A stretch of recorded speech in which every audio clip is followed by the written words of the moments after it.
Iran Israel America যুদ্ধের মধ্যে নেপোয় মারে দই। নৌকা বিহারে দ্বীপরাষ্ট্র দখলে হাত বাড়াচ্ছে ড্রাগনের নীরব চাল। চায়না কি গিলে খেতে চলেছে তাইওয়ান?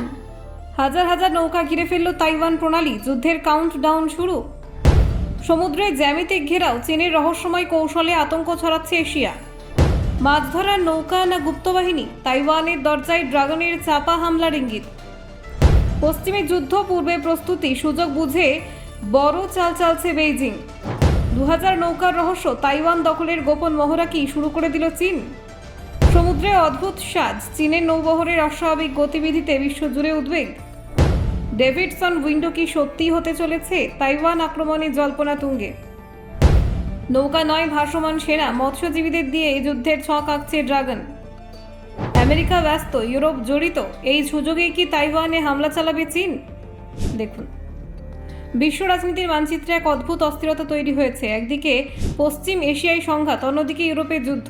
এই দুই সংকটের মাঝে নতুন করে আলোচনায় উঠে এসেছে পূর্ব এশিয়া, বিশেষ করে তাইওয়ান ঘিরে পরিস্থিতি। যুক্তরাষ্ট্র এবং ইসরায়েলের সঙ্গে ইরানের উত্তেজনা যখন তুঙ্গে, তখন ইউরোপ ব্যস্ত রাশিয়া ইউক্রেন ওয়ার সামলাতে। এই পরিস্থিতিকে সুযোগ হিসেবে দেখছে চায়না, এমনটাই মনে করছেন আন্তর্জাতিক বিশ্লেষকরা। সম্প্রতি একটি প্রতিবেদনে এএফপি দাবি করেছে, পূর্ব চীন সাগরে হঠাৎ করে হাজার হাজার মাছ ধরার নৌকা জড়ো হয়েছে বেজিং। এই ঘটনাকে স্বাভাবিকভাবেই দেখছে না প্রতিরক্ষা বিশেষজ্ঞরা। প্রতিবেদন অনুযায়ী নৌকাগুলি শুধু জড়ো হয়নি, বরং জ্যামিতিক আকারে সাজানো অবস্থায় তাইওয়ান স্ট্রেইটের খুব কাছাকাছি অবস্থান নিয়েছিল, যা সামরিক কৌশলের ইঙ্গিত দিতে পারে।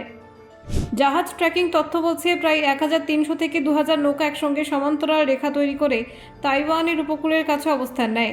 এত বড় আকারে এমন শৃঙ্খলাবদ্ধ উপস্থিতির স্বাভাবিক মৎস্য চাষ কার্যকলাপের সঙ্গে মেলে না।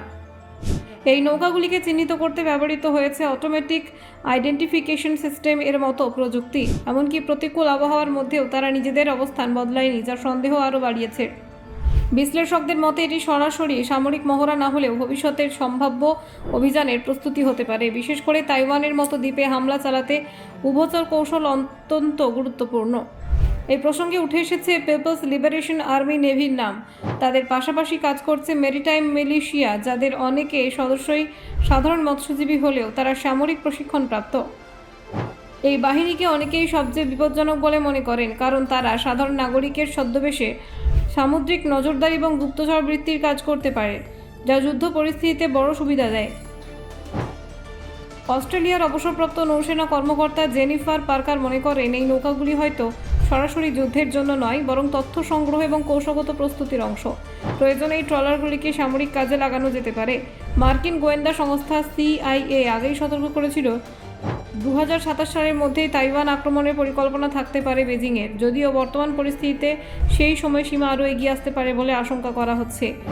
Bureau report, Bangla digital TV.